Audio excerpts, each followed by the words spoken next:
दोस्तों नमस्कार, ये है मार्गदर्शन फॉर सिविल सर्विसेज। मैं अनुराग चौधरी। दोस्तों घटना चक्र जीएस दृष्टि आर्थिक एवं सामाजिक विकास के अंतर्गत इस वीडियो में प्रस्तुत है अर्थव्यवस्था खंड का महत्वपूर्ण टॉपिक मुद्रा एवं बैंकिंग। इसमें आप जानेंगे मुद्रा क्या है, मुद्रा के प्रमुख कार्य कौन से हैं, भारत में बैंकिंग का इतिहास, प्रमुख वित्तीय संस्थान, मौद्रिक नीति तथा इसके उपकरण, आरबीआई यानी रिजर्व बैंक ऑफ इंडिया द्वारा साख नियंत्रण, मुद्रास्फीति और अवस्फीति तथा प्रमुख आर्थिक आयोग और समितियों के बारे में। दोस्तों ये वीडियो आपके आगामी परीक्षाओं के भारतीय अर्थव्यवस्था खंड के लिए बहुत ही उपयोगी है। तो आइए शुरू करते हैं आज का वीडियो। आर्थिक एवं सामाजिक विकास के अंतर्गत मुद्रा और बैंकिंग। दोस्तों सबसे पहले आइए जानते हैं मुद्रा क्या है। तो मुद्रा की परिभाषा ये है कि मुद्रा वह है जो मुद्रा का कार्य करे, प्रोफेसर वाकर के अनुसार। और प्रोफेसर मार्शल ने मुद्रा की परिभाषा दी है कि मुद्रा वह धुरी है जिसके चारों ओर अर्थ विज्ञान केंद्रित है। दोस्तों मुद्रा जो है वैधानिक मान्यता प्राप्त होती है और मुद्रा एक रूप और विभाजनीय होती है। मुद्रा सर्व स्वीकार्य होती है। आइए जानते हैं मुद्रा का विकास क्रम किस तरह से हुआ है, इसको जानना बहुत जरूरी है। दोस्तों पहले क्या था, शुरू में वस्तु विनिमय प्रणाली प्रचलित थी, उसके बाद पदार्थ मुद्रा, फिर उसके बाद साख मुद्रा यानी चेक, हुंडी और ड्राफ्ट के द्वारा, फिर जो मुद्रा का विकास क्रम है वो कागजी मुद्रा के रूप में आता है जिसमें प्रारंभिक लिखित प्रमाण पत्र, प्रतिनिधि कागजी मुद्रा यानी बैंक नोट, परिवर्तनीय कागजी मुद्रा यानी बैंक नोट और अपरिवर्तनीय कागजी मुद्रा, इस तरह से मुद्रा का विकास हुआ है। और आज वर्तमान में प्लास्टिक मुद्रा जैसे क्रेडिट कार्ड और एटीएम कार्ड का विकास हुआ है। तो आप जान लीजिए वस्तु विनिमय से लेकर पदार्थ मुद्रा, कागजी मुद्रा और प्लास्टिक मुद्रा के रूप में मुद्रा का विकास क्रम चला है। मुद्रा के कौन कौन से कार्य हैं, बहुत ही महत्वपूर्ण है दोस्तों। मुद्रा के प्राथमिक, द्वितीयक, आकस्मिक और अन्य कार्य होते हैं। प्राथमिक कार्यों में आप जानते हैं कि मुद्रा विनिमय का सबसे महत्वपूर्ण माध्यम है और ये मूल्य का मापक है। सेकेंडरी कार्यों में ये भावी भुगतान का आधार है, मूल्य का संचय करता है और मूल्य का हस्तांतरण भी मुद्रा के द्वारा किया जाता है। आकस्मिक कार्यों में आय का वितरण, साख का आधार, पूंजी की उत्पादकता बढ़ाना और संपत्ति की तरलता। और दोस्तों आप जान लीजिए कि अन्य कार्यों में निर्णय वाहक और समन्वय का आधार भी मुद्रा करती है। मुद्रा की मांग और पूर्ति के बारे में आइए जानते हैं। मुद्रा की मांग सामान्य तौर पर लेन देन के उद्देश्यों की पूर्ति के लिए, सतर्कता के लिए और सट्टा के उद्देश्यों के लिए मुद्रा की मांग होती है। और मुद्रा की पूर्ति आप देख सकते हैं। दोस्तों भारत में मुद्रा पूर्ति का नियमन जो है रिजर्व बैंक ऑफ इंडिया, जो कि भारत का केंद्रीय बैंक है, इसके द्वारा किया जाता है। और भारत में मुद्रा की पूर्ति के लिए न्यूनतम कोष प्रणाली यानी मिनिमम रिजर्व सिस्टम जो है अपनाया गया है अक्टूबर 1957 से। रिजर्व कोष 200 करोड़ रुपए और 115 करोड़ रुपया इसमें सोने या धातु के रूप में और 85 करोड़ रुपया विदेशी मुद्रा या प्रतिभूति के रूप में होती है। इसके अलावा मुद्रा की पूर्ति के मापकों में आप जान सकते हैं यम1 यानी यम1 जो है आप जान लीजिए जनता के पास मुद्रा यानी कैपिटल सी, प्लस बैंकिंग प्रणाली में मांग जमाएं यानी डीडी और आरबीआई के पास अन्य जमाएं यानी ओडी। तो यम1 जो होता है ये C plus DD plus OD with RBI शामिल होता है। यम2 में क्या शामिल है, तो यम1 और डाकघरों में बचत जमाएं शामिल हैं। यम3 यम1 प्लस बैंकों की सावधि जमाएं जो टाइम डिपॉजिट्स होती हैं वो शामिल होती हैं। और यम4 में यम3 प्लस डाकघर की सभी जमाएं राष्ट्रीय बचत प्रमाण पत्र यानी एनएससी को छोड़कर।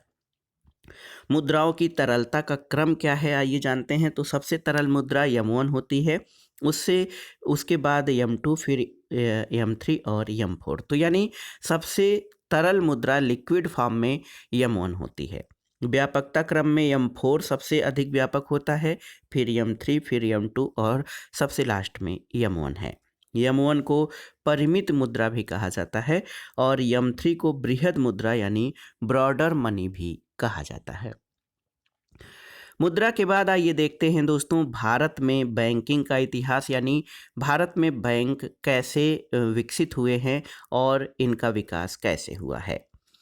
देखिए, वर्ष 1770 में स्थापित बैंक ऑफ हिंदुस्तान यूरोपियन प्रबंधन के तहत पहला बैंक कलकत्ता में खुला था और भारत में पहला प्रेसिडेंसी बैंक वर्ष 1806 में बैंक ऑफ कलकत्ता के नाम से स्थापित हुआ था और 1808 में बैंक ऑफ बंगाल के रूप में इसका पुनर्नामकरण किया गया। दोस्तों, वर्ष 1840 में बैंक ऑफ बॉम्बे की स्थापना हुई थी। 1843 में बैंक ऑफ मद्रास, 1921 में तीनों प्रेसिडेंसी बैंकों यानी bank of Bengal, bank of Bombay और बैंक ऑफ मद्रास को मिलाकर इंपीरियल बैंक ऑफ इंडिया, देखिए बहुत ही महत्वपूर्ण है, 1921 में इन तीनों प्रेसिडेंसी बैंकों को मिलाकर इंपीरियल बैंक ऑफ इंडिया का गठन किया गया। अब देखिए दोस्तों, जुलाई 1955 में इंपीरियल बैंक ऑफ इंडिया का राष्ट्रीयकरण करके आप जान लीजिए state bank of India SBI के रूप में इसका गठन किया गया है। इसके बाद आप देखिए कि 1865 में इलाहाबाद बैंक की स्थापना की गई और ये भारत का सबसे पहला ज्वाइंट स्टॉक बैंक था। 1881 में अवध कमर्शियल बैंक की स्थापना की गई जो कि प्रथम भारतीय ज्वाइंट स्टॉक बैंक था और 1894 में पंजाब नेशनल बैंक की स्थापना पूर्ण रूप से भारतीय प्रबंधन वाले प्रथम बैंक के रूप में की गई है। आइए प्रमुख वित्तीय संस्थानों के बारे में जान लेते हैं, संस्थान, उनके स्थापना वर्ष और मुख्यालय। देखिए, भारतीय औद्योगिक वित्त निगम, इसकी स्थापना 1948 में हुई थी, नई दिल्ली में स्थित है। भारतीय स्टेट बैंक 1955 में इंपीरियल बैंक का राष्ट्रीयकरण किया गया और ये मुंबई में इसका मुख्यालय है।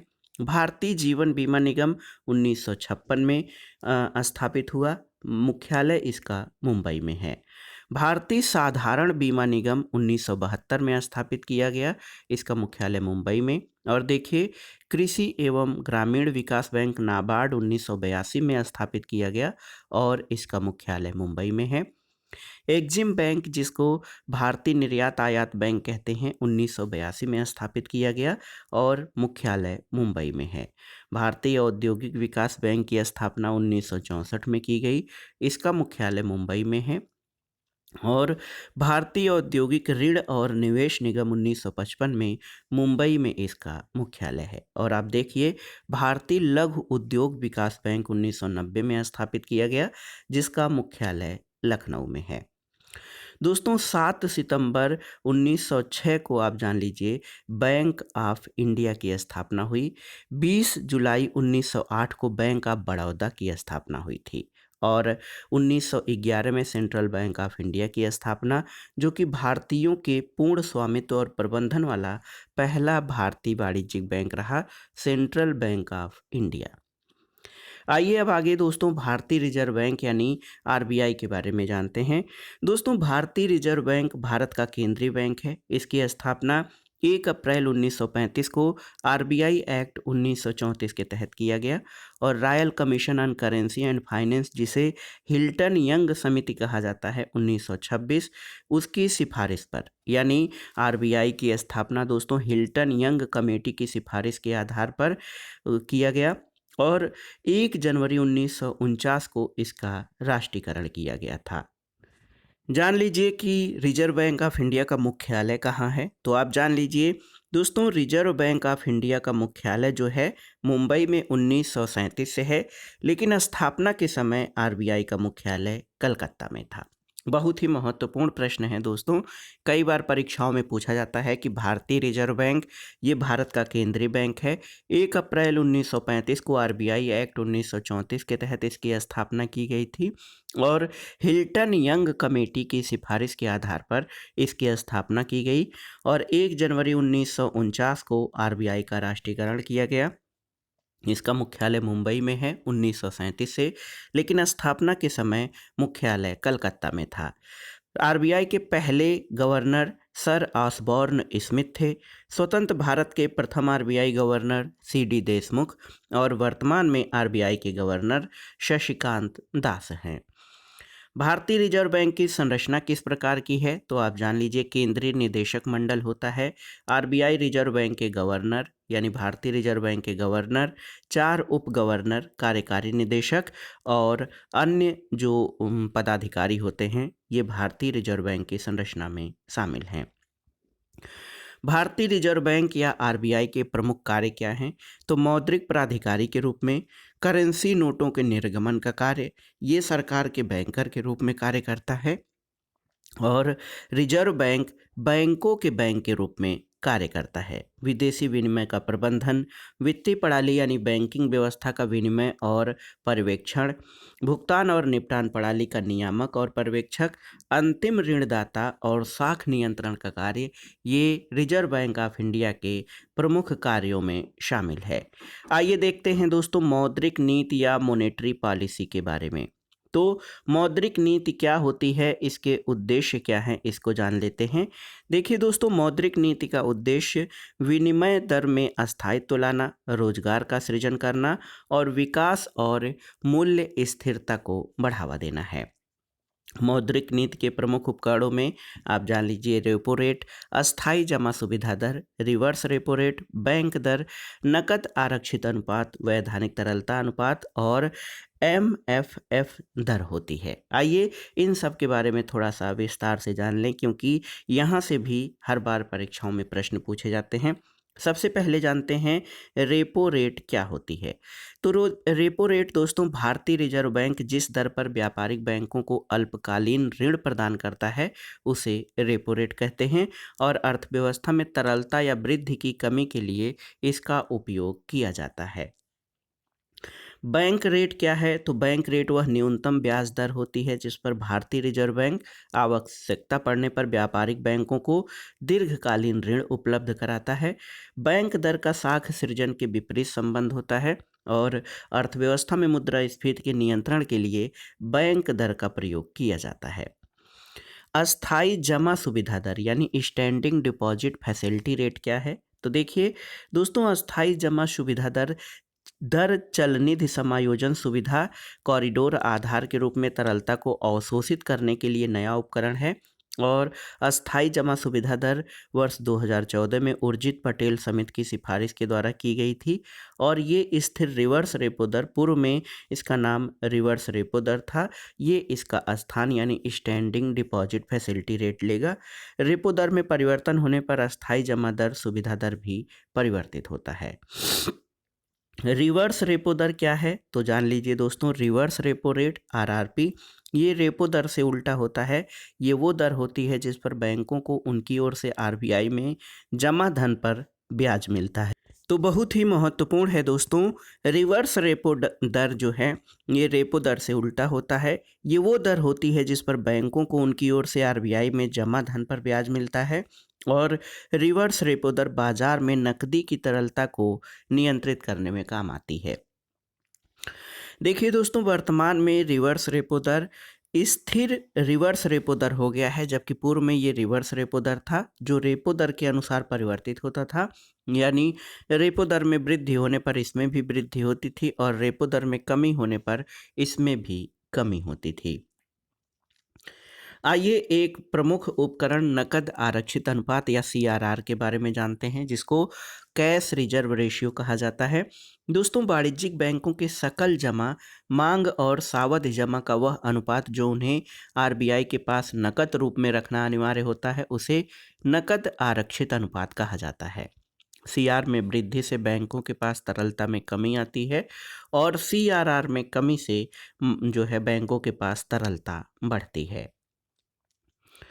सांविधिक तरलता अनुपात या स्टैच्यूटरी लिक्विडिटी रेशियो क्या है, दोस्तों, बैंकों की सकल जमा का वह अनुपात जिसे बैंकों को अपने पास रखना पड़ता है सांविधिक तरलता अनुपात कहलाता है।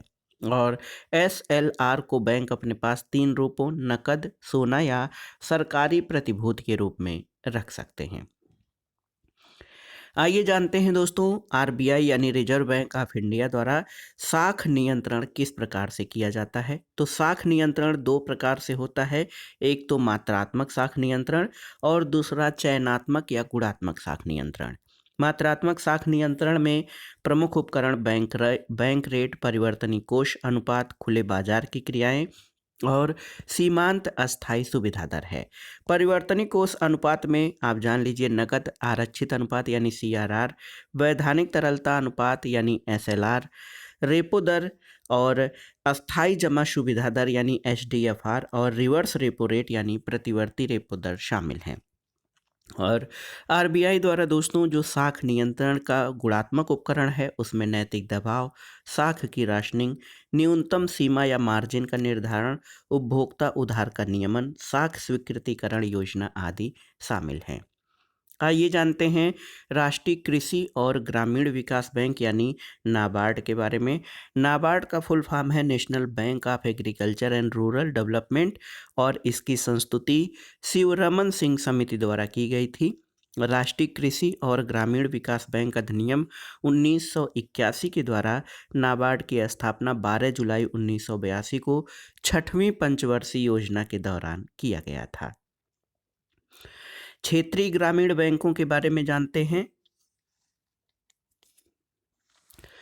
दोस्तों क्षेत्रीय ग्रामीण बैंक जिसको रूरल बैंक कहा जाता है, रीजनल रूरल बैंक, तो इसकी स्थापना दोस्तों 2 अक्टूबर 1975 को जो है वित्तीय समावेशन के उद्देश्य से की गई थी। और ग्रामीण जो क्षेत्रीय ग्रामीण बैंक हैं इसमें केंद्र का पूंजी निवेश अनुपात 50%, राज्यों का 15% और प्रवर्तक बैंक का 35% होता है।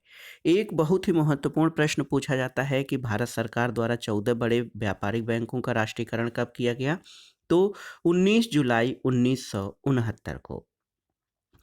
देखिए दोस्तों बैंकों का विलय भी हुआ है। पंजाब नेशनल बैंक इसमें विलय हुआ है ओरिएंटल बैंक ऑफ कॉमर्स और United bank of India. Canara bank में सिंडिकेट बैंक का, यूनियन बैंक ऑफ इंडिया में आंध्रा बैंक तथा कॉरपोरेशन बैंक का, इलाहाबाद बैंक में इंडियन बैंक का। और आप जान लीजिए कि बैंक ऑफ बड़ौदा में देना बैंक और विजया बैंक का अधिग्रहण हुआ है। और दोस्तों ये विलय 1 अप्रैल 2020 से प्रभावी हुआ है। विलय जो है 1 अप्रैल 2019 से। देखिए जो Punjab national bank, Canara bank, union bank of India, union bank of India और इलाहाबाद बैंक में जो विलय हुआ है 1 अप्रैल 2020 से। और बैंक ऑफ बड़ौदा में देना बैंक और विजया बैंक का जो अधिग्रहण हुआ है ये 1 अप्रैल 2019 से प्रभावी है। भारत सरकार द्वारा 6 बड़े व्यापारिक बैंकों का राष्ट्रीयकरण कब किया गया था, तो 15 अप्रैल 1980 को। सार्वजनिक क्षेत्र के बैंकों की कुल संख्या वर्तमान में कितनी है, तो ये 12 है 30 नवंबर 2022 तक। भारत में सार्वजनिक क्षेत्र का सबसे बड़ा बैंक कौन सा है, तो भारतीय स्टेट बैंक यानी SBI। अब आइए जानते हैं दोस्तों गैर बैंकिंग वित्तीय कंपनी यानी NBFC के बारे में। देखिए कंपनी अधिनियम 1956 के अंतर्गत ये गैर बैंकिंग वित्तीय कंपनियां पंजीकृत हैं। ये मांग जमा स्वीकार नहीं करती हैं, जबकि चेक, डिमांड ड्राफ्ट अथवा क्रेडिट कार्ड भी इनके द्वारा जारी नहीं किया जाता है। अब आइए जानते हैं मुद्रास्फीति और अपस्फीति यानी इन्फ्लेशन एंड डिफ्लेशन के बारे में। तो मुद्रास्फीति दोस्तों एक निश्चित अवधि में वस्तुओं और सेवाओं के कीमत स्तर में होने वाली निरंतर वृद्धि की दर मुद्रास्फीति कहलाती है। और अपस्फीति एक निश्चित अवधि में वस्तुओं और सेवाओं की कीमत स्तर में होने वाली निरंतर कमी मुद्रा अपस्फीति कहलाती है। कोर मुद्रास्फीति क्या है, तो आप जान लीजिए कि रिजर्व बैंक गैर खाद्य विनिमय वस्तुओं से संबंधित मुद्रास्फीति को कोर मुद्रास्फीति के रूप में लेता है। और कोर मुद्रास्फीति में खाद्य और ईंधन की कीमतों में होने वाला उतार चढ़ाव को शामिल नहीं किया जाता है। एक महत्वपूर्ण टर्म है हेडलाइन मुद्रास्फीति, तो इसमें खाद्य पदार्थों और ईंधन सहित सभी वस्तुओं को शामिल किया जाता है, यानी ऑल कमोडिटी इन्फ्लेशन रेट यानी समग्र वस्तु मुद्रास्फीति दर को हेडलाइन मुद्रास्फीति कहा जाता है। मुद्रास्फीति का वर्गीकरण दोस्तों, मुद्रास्फीति को कारण और दर के आधार पर वर्गीकृत किया जाता है। कारण के आधार पर इसमें मांग जनित मुद्रास्फीति, लागत जनित मुद्रास्फीति और संरचनात्मक मुद्रास्फीति। और दर के आधार पर रेंगती मुद्रास्फीति, चलती या धीमी मुद्रास्फीति, भागती मुद्रास्फीति, कूदती और सरपट भागती मुद्रास्फीति तथा अति उच्च मुद्रास्फीति शामिल है। मुद्रास्फीति के प्रमुख कारणों में आप देख लीजिए, एक तो मुद्रा की पूर्ति में वृद्धि हो जाए, सार्वजनिक व्यय में वृद्धि, जनसंख्या में वृद्धि, करारोपण में कटौती और ऋणों का पुनर्भुगतान तथा काला धन, ये सभी मुद्रास्फीति में वृद्धि के प्रमुख कारण हैं या मांग में वृद्धि करने वाले कारक हैं। पूर्ति में कमी करने वाले कारक कौन से हैं? तो साधनों की पूर्ति में कमी, कृत्रिम दुर्लभता, प्राकृतिक संकट, उत्पादन ह्रास नियम प्रभावी, निर्यात में वृद्धि, आयात में कमी और श्रमिक आंदोलन, ये पूर्ति में कमी करने वाले कारक हैं। लागत में वृद्धि करने वाले कारकों में आप जान लीजिए, एक तो साधनों की मांग में वृद्धि हो जाए, जीवन निर्वाह लागत में वृद्धि, एकाधिकार लाभ में वृद्धि, मजदूर संघों द्वारा लागत में वृद्धि या व्यापारियों का अनैतिक गठबंधन, ये लागत में वृद्धि करने वाले प्रमुख कारक हैं। फिलिप्स वक्र के बारे में जानते हैं दोस्तों। फिलिप्स वक्र क्या है? तो 1958 में AWH बिल फिलिप्स ने बेरोजगारी और मुद्रा मजदूरी दरों में परिवर्तन की दर के मध्य संबंध की व्याख्या की थी और इसे फिलिप्स वक्र कहा जाता है। फिलिप्स वक्र के बारे में पूछा जाता है कि मुद्रास्फीति की दर और बेरोजगारी दर के मध्य व्युत्क्रम संबंध को दर्शाता है। तो याद रखिएगा, 1958 में फिलिप्स वक्र विकसित किया गया था बेरोजगारी और मुद्रा मजदूरी दरों में परिवर्तन दर के मध्य संबंध की व्याख्या के लिए, और फिलिप्स वक्र मुद्रास्फीति की दर और बेरोजगारी दर के मध्य में जो है व्युत्क्रम संबंध को दर्शाता है। आइए देख लेते हैं दोस्तों। देखिए लास्ट में कि मुद्रास्फीति के प्रभाव क्या पड़ते हैं और किस वर्ग को ये किस रूप में प्रभावित करता है। उत्पादक में मुद्रास्फीति सकारात्मक प्रभाव डालता है, ऋणी पर जो कर्ज लेता है उस पर सकारात्मक, व्यापारी वर्ग पर सकारात्मक, कृषकों पर सकारात्मक, उपभोक्ता पर नकारात्मक, ऋणदाता पर नकारात्मक और पेंशन भोगी पर नकारात्मक प्रभाव डालता है मुद्रास्फीति। कुछ अन्य प्रश्न देख लेते हैं जो परीक्षाओं के लिए इम्पॉर्टेंट हैं। देखिए 12 नवंबर 2021 को खुदरा प्रत्यक्ष योजना की शुरुआत की गई भारतीय रिजर्व बैंक के द्वारा। वित्तीय क्षेत्र के मूल्यांकन समिति की सह अध्यक्षता की जाती है किसके द्वारा? तो RBI के डिप्टी गवर्नर और भारत सरकार के वित्त सचिव द्वारा वित्तीय क्षेत्र के मूल्यांकन समिति की सह अध्यक्षता की जाती है। अल्पकालीन प्रतिभूति रहित वचन पत्र क्या है? तो ये वाणिज्यिक पत्र होता है जिसको कमर्शियल पेपर कहते हैं। शीघ्रावधि द्रव्य या कॉल मनी क्या है? तो अंतर बैंक या इंटर बैंकिंग लेन देन के लिए प्रयुक्त अल्प अवधि के वित्त, ये शीघ्रावधि द्रव्य कहलाती है। इसके अलावा दोस्तों जमा प्रमाण पत्र या सर्टिफिकेट ऑफ डिपॉजिट जारी किया जाता है किसके द्वारा? तो फेडरल डिपॉजिट इंश्योरेंस कॉरपोरेशन के द्वारा सर्टिफिकेट ऑफ डिपॉजिट जमा किया जाता है। अब आइए लास्ट में जानते हैं प्रमुख आयोग और समितियों के बारे में जो आर्थिक क्षेत्र से संबंधित हैं। इन समिति या आयोगों के स्थापना वर्ष और कार्य क्या हैं इसके बारे में जान लीजिए। दोस्तों सबसे पहले यहाँ पर हम देखेंगे महालनोबिस समिति के बारे में। तो महालनोबिस समिति 1960 में इसकी स्थापना हुई थी आय वितरण और जीवन स्तर के आकलन के लिए। दांतेवाला समिति 1968 में स्थापित हुई बेरोजगारी अनुमान के लिए। सरकारिया आयोग 1983 में केंद्र राज्य संबंधों के लिए गठित किया गया। खुसरो समिति 1989 में कृषि और ग्रामीण शाख के लिए। गोईपोरिया समिति 1990 में बैंकिंग सेवा सुधार के लिए। और यहाँ पर देखिए नरसिंघम समिति बहुत ही इम्पॉर्टेंट है, 1991 में ये वित्तीय क्षेत्र में सुधार के लिए गठित की गई। राजाजी चलैया समिति 1991 में कर संरचना की जांच के लिए। जानकी रमन समिति 1992 में प्रतिभूति घोटाले की जांच के लिए। गोस्वामी समिति ओंकार गोस्वामी की अध्यक्षता में 1993 में औद्योगिक रुग्णता और कारपोरेट पुनर्निर्माण के लिए। इसके अलावा 1993 में मल्होत्रा समिति बीमा क्षेत्र की जांच के लिए की गई थी। भंडारी समिति का गठन 1994 में ग्रामीण क्षेत्रों की क्षेत्रीय ग्रामीण बैंकों की पुनर्संरचना के लिए। आबिद हुसैन समिति 1995 में लघु उद्यम के संबंध में गठित की गई थी।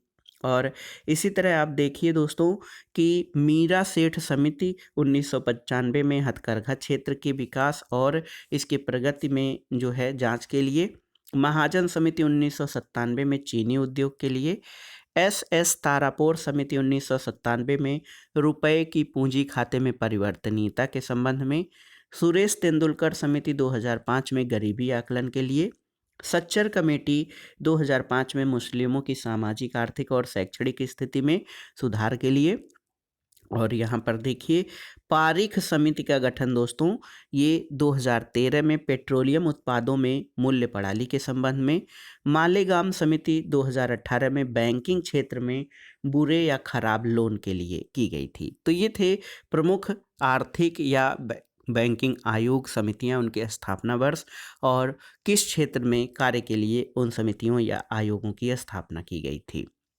लास्ट में 2-3 महत्वपूर्ण प्रश्नों को और देख लेते हैं कि भारत में धन शोधन निवारण अधिनियम 2002 कब लागू हुआ? तो ये 1 जुलाई 2005 को। सार्वजनिक क्षेत्र में बैंकों के अध्यक्ष का चयन किया जाता है केंद्रीय बैंक ब्यूरो द्वारा।